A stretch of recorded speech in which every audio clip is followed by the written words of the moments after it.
Obviously kind of a cool scene as you came in tonight. Looked like maybe some tears were flowing. You walked around and touched every part of the cage in the octagon. What was going through your head as the fight was getting underway? Stop crying. Oh, I was like, no. It was just really surreal. I was overwhelmed definitely by the opportunity. I knew I would be excited. I knew that it was going to be amazing, but I don't think I had any idea how much it would impact me from the inside out. And it just felt great. It felt really, really special to me tonight. This moment will be hard to top.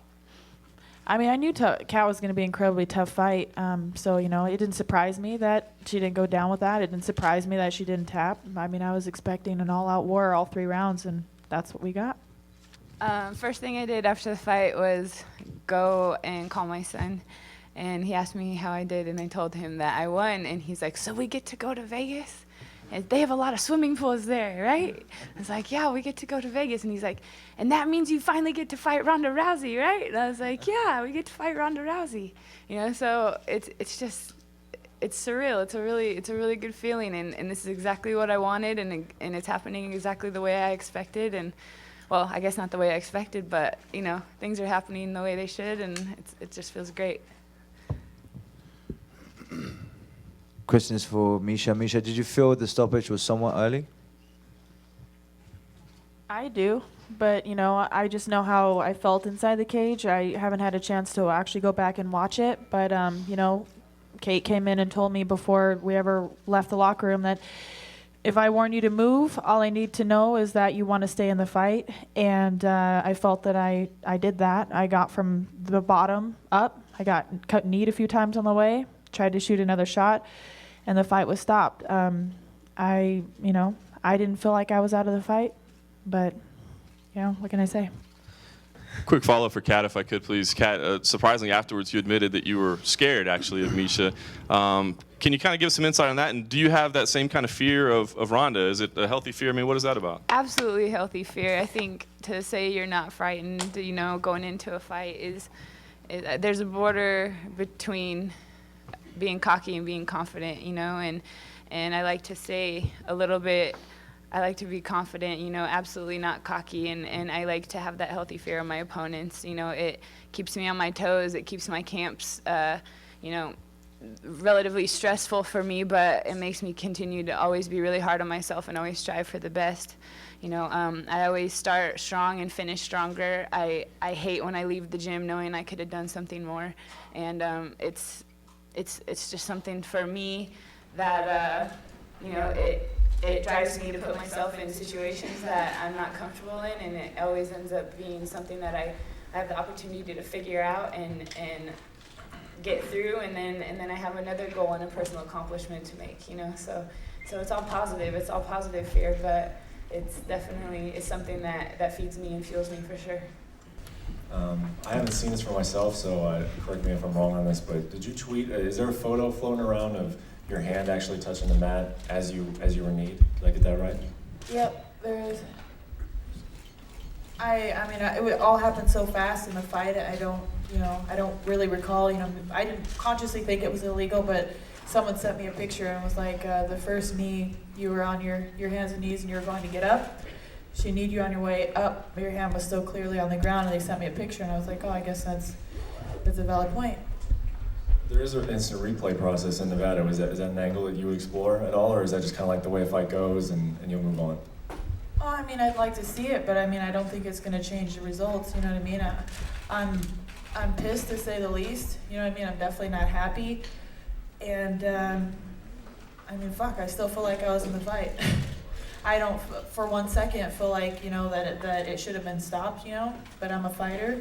I wanted to keep fighting, and, I came out really strong those first 2 rounds. I felt excellent.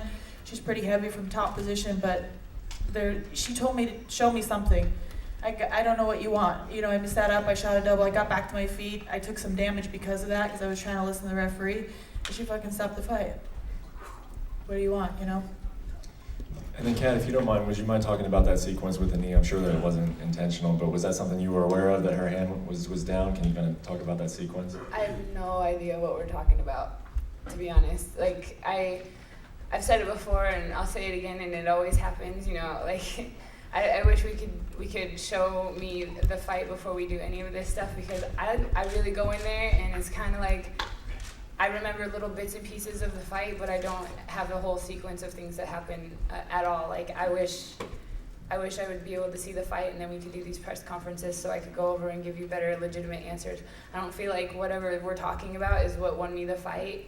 You know, I think that I won. I think I went and I kneed her. I think that her face shows it. You know, I think no doubt in my mind that was my fight. I came back and I finished strong, and I don't have any excuses for how I did tonight.